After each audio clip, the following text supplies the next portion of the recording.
Hey folks, Jeff Umbro here. I am excited to let you know that this week's episode is going to be a recording from a panel I did at Podcast Movement Evolutions in Chicago on April 1st of this year. The panel is called The Making of an Award-Winning Podcast, and it featured David Sirota, the founder and editor of The Lever, and also the writer with Adam McKay of Don't Look Up, featuring Leonardo DiCaprio, as well as the general manager of the Signal Awards, Jemma Rose Brown, who has been on the show before. We did a panel with her, Davey Gardner, and Chioki Ayanson, all about the community that comes with the podcast industry, and we talk a lot more about awards and what judges consider and what the takeaways are for most of the folks who enter. In that episode, you can find that on the Podcast Perspectives feed. This episode is all about the making of an award-winning podcast. We discuss what awards you might consider if you're working in the podcast space, how you should best prep your show to enter those awards. Once you have entered and hopefully get nominated, like how can you run a campaign to try to win that award, what it actually means to win an award, and what you can do to best optimize what happens after you've won one. And it was just a really fun conversation that I hope you all will enjoy. And I would be remiss to let you know that the final entry deadline to enter the Signal Awards is Friday, June 27th. There is still time to share your show with Signal's Judging Academy. Enter by June 27th at signalaward.com. And if you want to learn how to bring home a trophy yourself, from the Edward R. Murrow Awards to the Webby Awards and beyond, head to podglomerate.com/awards. Hope you enjoy this week's episode. Thank you so much. We're going to do something a little unconventional, but truly in the spirit of the medium that we all have rallied around here. We're going to start out this session listening to a little bit of audio to locate us in the work that we're going to be discussing. So let's cue up the first clip and just sit down and take a listen. Men began arriving at Dulles International Airport on the edge of Washington, D.C. It was springtime in the nation's capital. Those guys arriving at the airport were carrying bags, briefcases, satchels, attaché cases were popular. And their bags were filled with money, literally stuffed with cash. Lots of cash. From the airport, they'd drive directly to the same place, 1701 Pennsylvania Avenue, just 1 block away from the White House. Where were they going? The Office of the Campaign to Re-elect the President, CREEP. Yes, Richard Nixon's campaign was called CREEP. Pretty on brand. Inside of CREEP's office, workers were frantic. Political campaigns are used to dealing with large amounts of money. But this was very different. Yeah, you really can't make this stuff up. One day, a top executive from Pennzoil showed up at CREEP and handed over $150,000 in cash and $550,000 in checks and stock certificates. This is master plan producer Laura Krantz. There was a New Jersey financier that sent over a worn leather bag with $200,000 of neatly wrapped $100 bills. Howard Hughes's rep dropped off blank checks for the campaign to fill in themselves. How do I get one of those? I know, right? And get this, in just 1 2-day period, CREEP handled about $6 million. That's about $45 million in today's money. No surprise that much of that money was coming from the kinds of donors who wanted political favors from the Nixon White House. From approval of mergers to get-out-of-jail-free cards to the dairy price supports that you heard about in episode 1. Right, but David, you just said that Nixon had already signed FICA. Wasn't it supposed to limit donations and make info about them public? It was, but CREEP had found a way to get around the guardrails, and the mastermind of all this was G. Gordon Liddy. Okay, so the voice you just heard, that was the voice of David Sirota. David is the narrator of the investigative series Master Plan from the Lever. David, can you contextualize us? What are we listening to? Yeah, so this is an episode at the beginning of the story about the 50-year secret history of legalizing corruption in America. And that starts at Watergate, but it's a piece of the Watergate story that has long been forgotten. People think about Watergate, they think about the break-in, they think about the shenanigans around the cover-up. They don't necessarily think about who funded it and how it was funded. And that was the story that we were telling. And obviously, suitcases of cash coming into Dulles Airport is a good mental visual image to put in the listeners' minds. It's a strong hook. It is. So I'll just also mention that this show, Master Plan, it won a Signal Award this last year, and we will get into that in just a moment. But first, to contextualize why we're here, why David and Jeff and I are on stage, is that we're going to be spending the next 25-ish minutes talking to y'all in a very tactical and practical way about the world of podcast awards, about the landscape of the awards that are out there, about how to make an award-winning podcast, about how to market and submit an award-winning podcast, and how these shows are adjudicated and the awards kind of mechanisms work internally. So think about your questions, prep those because we're going to hold some time at the end to ask. But just to jump in, I'll share that my name is Jemma. I'm the general manager of the Signal Awards, which recognizes excellence in podcasting. And by way of introduction, we just met David. You are the voice talent, but you are also, and I kind of love this, nominated for an Oscar for the film Don't Look Up. You are also a speechwriter for Bernie Sanders, and as a Bernie bro myself, we love to hear it. And you're the founder of The Lever, an award-winning outlet dedicated explicitly to holding power accountable. Welcome to Podcast Movement. Thank you.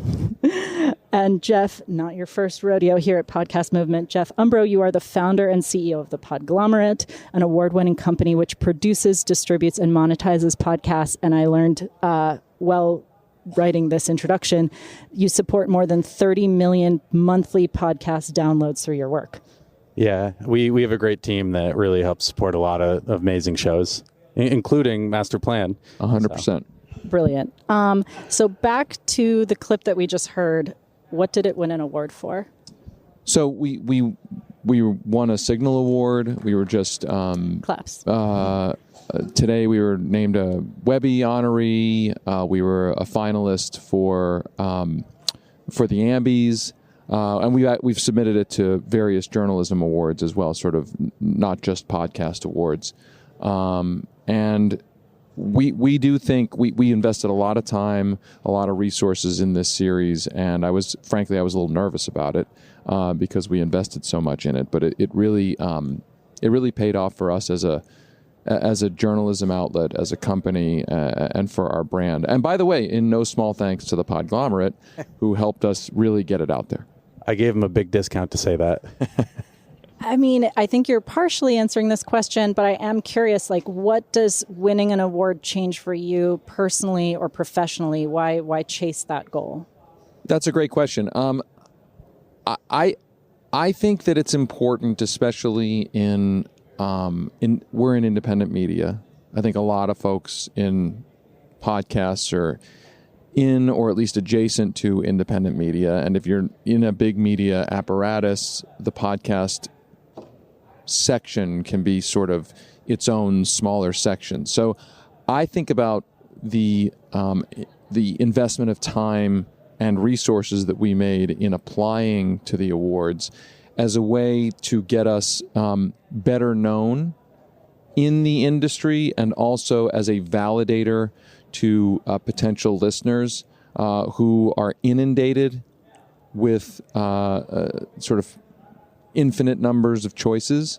And so you want to try to use it to stand out and say, hey, this is something that has been recognized. This is something that is credible. This is something that's worth your time. And I think, but I would also say this. I don't necessarily think it's like its own standalone game changer, right? It's got to be part of a larger strategy of what you're trying to do to build out your footprint, right? It's one piece of that. And I think it can be a time-consuming piece. And so you got to, I would suggest thinking carefully about picking and choosing your battles. Like Master Plan took us almost 2 years to actually report out and develop. And so when it came out, I was like, look, this is worth really taking the extra time to give it as good a shot as possible, to get as much recognition as it can, not in service of feeling like I'm great or we're great, but in service of, but in service of the feed itself for the next season having a chance to get an even bigger audience.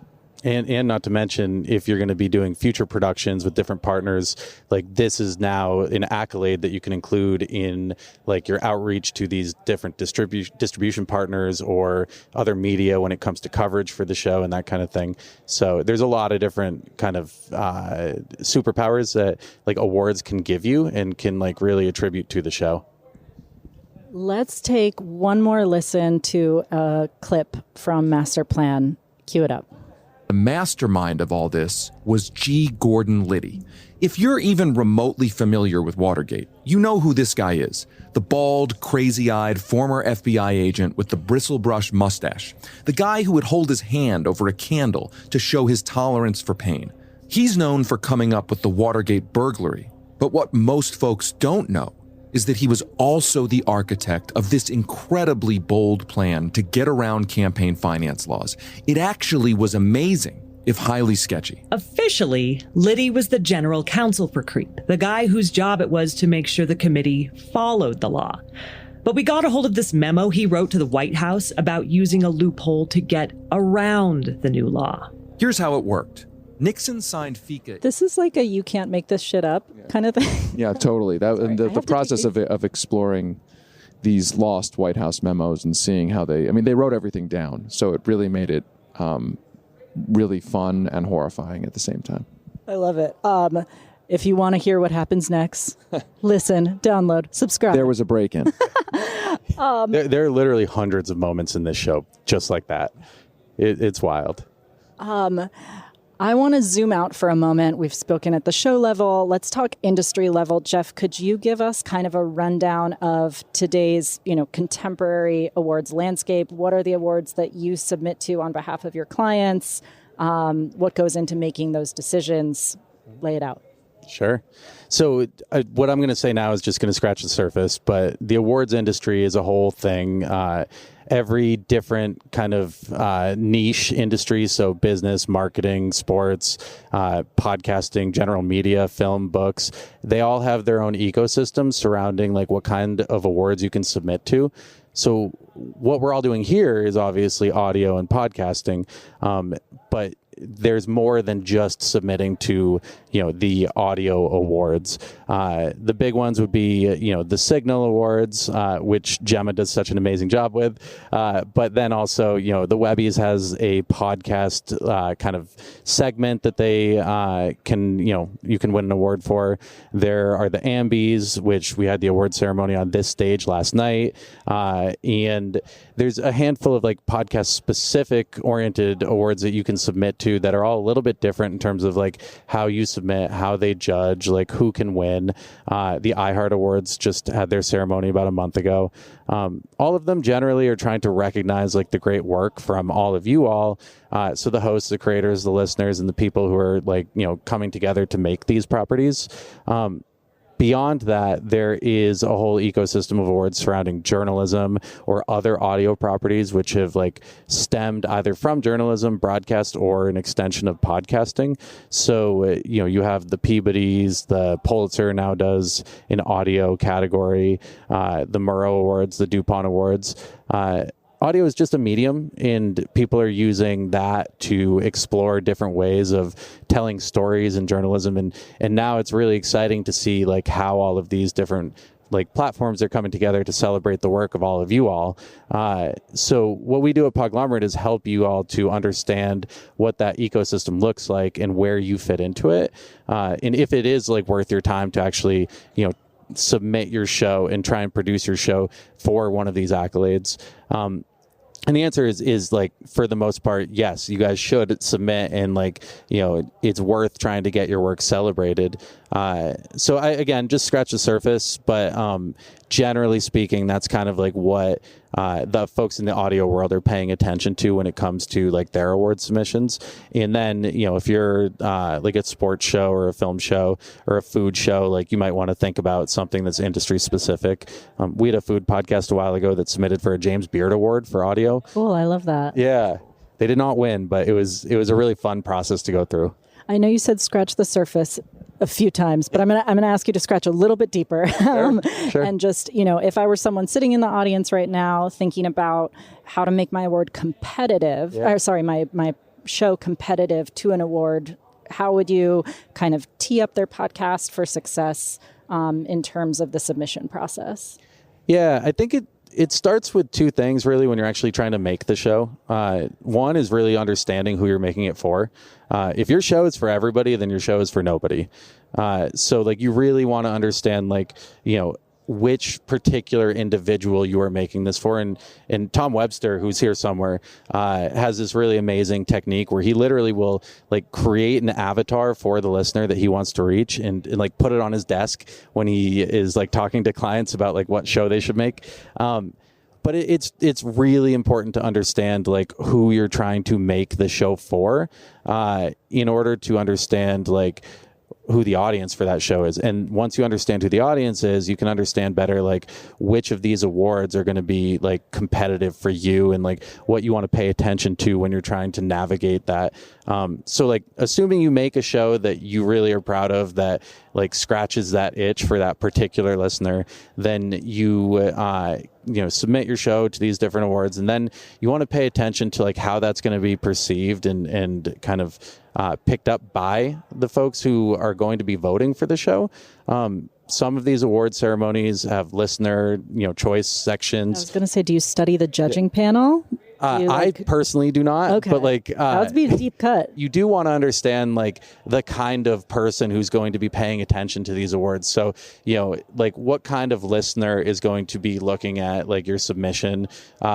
The Ambies last night is a group of 1,200. It's a trade organization with a group of 1,200 members made up of a lot of people that are probably in this crowd, but just like editors, producers, writers, researchers, hosts, people who are actually like in the weeds doing the thing. So like you want to really understand kind of like who you're trying to attract, and then you can kind of campaign for various awards in certain ways. Like you're not necessarily going to like, do a big press kickoff or anything around some of these, but you might, if you're trying to win the Ad Age Award, then like, maybe you should try and get into like the advertising trade magazines, just because you can assume that the people who are judging these things are going to be reading each of these different outlets. And you see that all the time in like film and television and books and that kind of thing.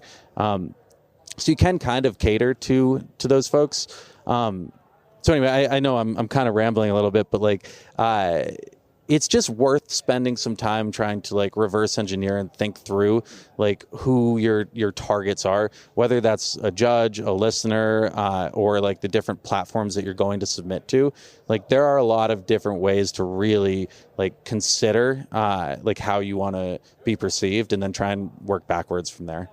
I will also say, and I can't speak for other award programs, but at Signal, we make our judging criteria public. It's published on our website. We have 3 kind of tentpole criteria that we ask our judges to consider. And the first is impact. And really how we qualify that is thinking about the emotional residue of the podcast. Does it stick with you? Are you thinking about it later? Are you texting it to a friend and being like, listen to this? Has it reverberated in your life in some kind of way? So impact being the first criteria. The second being quality of craft. Is the show, and it obviously that varies, and that's going to sound different in an investigative podcast than it will on a kids podcast. But, are the ways that editing, pacing, cadence, narration, script writing, sound design, being articulated, emphasizing and illuminating the idea and the intention that you had with making that show. So we have impact, quality of craft, and then the third is category fit. And I feel like you were kind of dancing around this idea, but really considering where a show is going to land, because you want the judges to be able to be comparing apples to apples and not apples to oranges in their listening process. And, at Signal in particular, and I'm only saying this because I can't represent other awards as intimately, but we have a very wide array of award categories, in part because we want to honor and recognize the specific kind of like worlds of documentary news podcasts and let those shows be adjudicated alongside one another. I think too, it's as Jemma is saying, it's like really important to understand what you're submitting to, both in terms of like what is like, the best fit for you all, but also like where you're going to be the most competitive and like have the best chances of winning, which, obviously we all want to do. But Jemma, I wanted to ask you, like, why would somebody want to submit to an award? Totally. I think David, you chatted a little bit about the kind of like, I would call it like the emotional benefit, but the emotional benefit is very real. I've talked to award winners who have said to me, I wasn't going to go through on a third season. Making this show is a lot of work, week after week, month after month. But to know that a jury of, acclaimed producers and editors and industry experts recognized my work gave me that motivation, that boost to keep going. I think that the sense of validation is really important, and it's not just for the ego, it's for your team, and it's the act of pressing publish on an MP3 to Spotify is like such an emotionally devaluing thing to do in comparison to the labor, like the months, years possibly of labor. And so to have a physical award and we do a winner's party for Signal, that just makes the work seem valued and seen in ways that I think are actually really critical to like stamina and to well-being. But then, alongside those emotional reasons, there are the real brass tacks benefits of winning an award. There is someone in this audience who I've spoken with who'd let me know that soon after winning a Signal, that cosign was, helped him have a meeting with a major network, and now his show is represented by that said network. It's a marker of legitimacy and excellence. You can put the Signal logo on your sales deck, on your materials. I spoke with a winner recently who had gotten a 6-figure grant for a nonprofit project, and that she was able to then go back to the grant and report to them, the philanthropic benefits that you gave me paid out. We won this award, and that resulted in, a year 2 funding for the project. It's also, it's a legitimizing thing that allows you to like really, I don't want to say that it values your work, but in a lot of ways it does. Like it shows you and your listeners and, the press that you're pitching or the distributors that you're talking to that like, not only do I think this is great, but like all of these really, impressive expert judges like think that this work is great. And it also like it can lead to money, which is, really important for everybody here. Money. Well, you can some of these awards do have a monetary like prize, but most of them don't. So like don't let that be like the big driver. But it allows you to like get into conversations that you might not otherwise. It allows you to like turn this into potential advertising opportunities or sponsorships. It allows you to build relationships with people that you may not otherwise be able to get in touch with. There are a lot of grant opportunities that like look really kindly to the visibility that comes from this. And that also is something we haven't touched on. Like a lot of these awards are very visible, and that allows for more people to find your work, which allows you to get more advertising opportunities, which allows you to get more premium subscribers. Like David, I imagine that like you got a lot more paying members of The Lever because of Master Plan, and you got more people who listen to Master Plan because of the various awards. That's absolutely true. I mean, that we have a business model where we have paying subscribers, premium subscribers, just sort of we do print stuff. We have, newsletter, print, quote unquote, and audio. And, the ultimate, our business model rests on sponsorships and essentially converted, free subscribers to paying subscribers. So obviously, we talk about it, this is a little off topic, but there's the top of the filter and then there's the bottom of the filter, right? The top of the filter is your free subscriber. The bottom of the filter, where you want to get a certain number of your free subscribers, is, your paying subscribers. So the podcast, to my mind, our audio stuff is top of the filter stuff, right? The everybody, it's, you don't get the bonus content, but you get the free stuff with ads. And if you really like it, some of you are going to filter down into the bottom of the filter.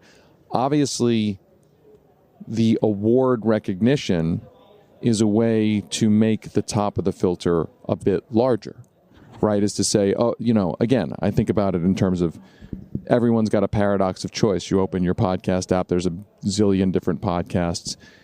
If something can help you get more people onto the free feed, it gets you a certain percentage of them will ultimately get to the paid feed, which ultimately supports the resources to actually make what we're making. And just one quick thing just to illustrate this. If you all open your Apple Podcast app on your phone right now, you'll see that they have a whole section, a whole strip that says Ambi Best of the Year nominees or something. There are hundreds of thousands of people or millions of people a day that are going to see that. You literally cannot pay for that kind of promotion. On that note, the early entry deadline for the Signal Awards is coming up on May 9th. So feel free to reach out if you have any questions about that. Would love to see submissions from folks in the audience. And we have about 5 minutes for Q&A. So I'm going to put these headphones back on. Peter in the back is going to be running a microphone. And feel free to ask us anything. Open call. We have a question up here in the front. Thank you guys for this. I am a former journalist, so very familiar with awards in that space, but have recently left and work for a children's hospital. And I have found kind of in my just journey of researching awards that we're still in this space where certain awards are very specific. Like if you don't work for a certain type of company or a broadcast situation or, whatever that might look like, that you're not able to submit. Do you see kind of the future of, I know not all awards, but do we see the future of that evolving so that more corporations that are trying to get into this podcast space can be a part of these opportunities? I'm curious what award you're referencing, because I know there's definitely, at Signal, we have a brand storytelling vertical at a number of other awards. I'm blanking right now. Open. It's on my computer, so I can come find you tomorrow. But I found there's definitely spaces, but, a lot of, for example, like health and fitness is one of the ones that I'm constantly looking at. And it's like, do you come from this type of an organization? Are you represented by this? And if the answer is no, then, you're not able to submit. And, while I felt like we would be a great opportunity, great content for that space. I'm just curious if you see things growing in the podcast space for awards to allow for kind of more untraditional spaces that are creating podcasts to be a part of that discussion. I guess I see it as maybe a already thriving portion of the industry. I know Tribeca has their Tribeca X division, which is specifically for brand storytelling. Signal does as well. I think short version is yes, I think it probably will expand, and also it is pretty expansive already. I don't know the specific award you're referencing, but I know that there are a lot of opportunities for anybody to submit just based on it for the Signals, Tribeca, for the Ambis, for there are some more specific versions of these awards, the Communicator Awards is a big business one. Digiday has an award, Adweek. So I don't know if this is a research question of where else you can find it, but yeah, I don't know. I think that there probably will be more in the future because it's a great business. And also I think that there's also quite a bit today. So. Thank you. Yeah. And we have a blog on this on our website at podglomerate.com/media. And are very happy to answer. URL. Yeah. Very happy to answer questions if you want to email them. Hey guys, thanks so much for doing this. Yeah, thank you. Okay, so I have a question about the aftermath. So when I was an undergrad, I won a Peabody Award. And Congrats. Well, That's a big deal. That's huge. A lot of doors You're a were big opened. Well, thank you. No, a lot of doors were opened that I did not walk through because I didn't know they were there. And last night we won an Ambi. I don't want to repeat that mistake. Again. So what advice would you have as far as making the most of the moment after that happens from a career standpoint? Totally. I mean, I think actually, I kind of want you guys to answer. I'll hold for a second. So I can speak about the Oscars. I got an Oscar nomination. We didn't win. But who's counting? Yeah, but who's counting, right? So one piece of advice is don't have a massive Hollywood writers' strike right after you get nominated for an Oscar. But in all seriousness, I think the important thing to do is to try to use the awards to develop. I also have obviously done political campaigns to do some name ID inside of the industry that award means something to. So it's a way to rekindle or put yourself back on the radar of people who may sort of know you, and then you can sort of ping them and be like, hey, I exist, I'm here, hey, I'm working, So I think a lot of it is like rekindling acquaintances into potential, essentially, business relationships. Ignore them. And in addition to, if you want to have, or you want to do a reach out to somebody who you haven't really had a way to do that, the award is a way, is sort of like a conversation starter. Like, hey, I have a project over here that I've been developing over the last few years. We just want a signal for this other thing or whatever for this other thing. I've been always wanting to reach out to you. Now I kind of have an excuse to do that. So I feel like if you do that, 50 times, you'll get 3 or 4, put 50 irons in the fire, 1 or 2, 3, 4 will come back a little bit hotter. And so it's honestly, it's kind of like a top of the filter, bottom of the filter metaphor, if you will, right? Like use it for the top of your relationship filter. That advice has made my career. I do that with everything. And by the way, your Peabody does not expire. Yeah, so it doesn't expire. Yeah. So you are a Signal and Peabody award-winning creator. You should put that in like all of your press materials. You put it in your email signature, like shout about it on social media. And to David's point, like this is a great opportunity and one of many, I'm sure, where you can reach back out to these folks that you want to make these connections with. And these opportunities don't go away. So like you'll be able to continue to make hay of this for a long time to come. Thank you all so much. And thank you, David and Jeff. Thanks, you. Jemma. Thanks, everyone. Yeah. Thanks, everyone.